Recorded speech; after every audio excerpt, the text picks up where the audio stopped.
Okay, now we're going to go over to the fourth part, which is skin retouching. And before we even start, I have not pulled this technique out of my sleeve. I have also learned this from a great retoucher called Calvin Hollywood.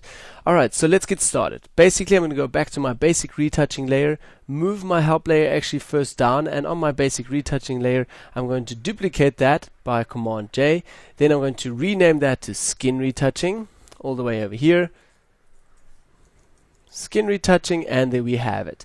Then we're going to go over to our blending options here and set it to vivid light. Then with vivid light, I want to quickly show you guys something. If we go to filter now and we go to other high pass, then we can create a very sharp image, right, to really sharpen it up. But we don't want to sharpen our skin. We want to soften the skin and get a really nice soft skin.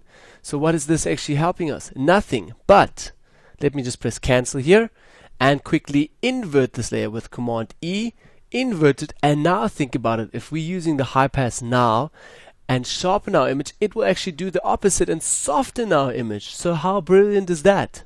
Okay, before we start, let's quickly just convert this layer to a smart object.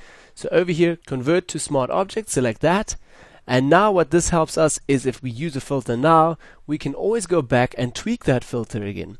So let's go to the top now, say filter, and we're going to go all the way down to other, high pass, and now we're breaking the pixels. So have a look. If I'm tweaking my pixels over here until to say 40 pixel, somewhere around there, 44, 40 pixel, and I'm going to say OK, have a look how super soft the skin already is and how broken everything is, and it's just super soft.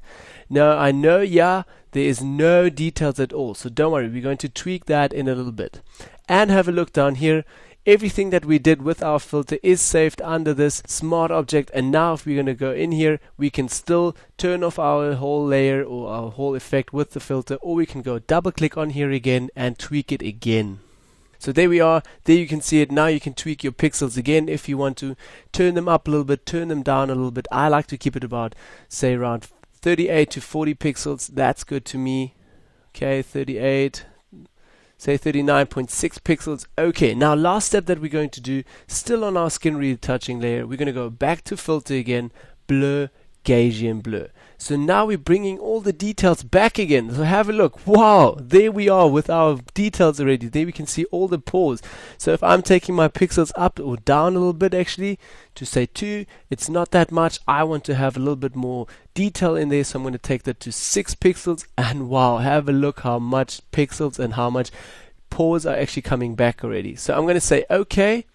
And if I'm going to zoom out, you will see, oh no, but my image still looks weird. Where's all my dark parts and my bright parts? Don't worry, we're going to fix that in a little bit.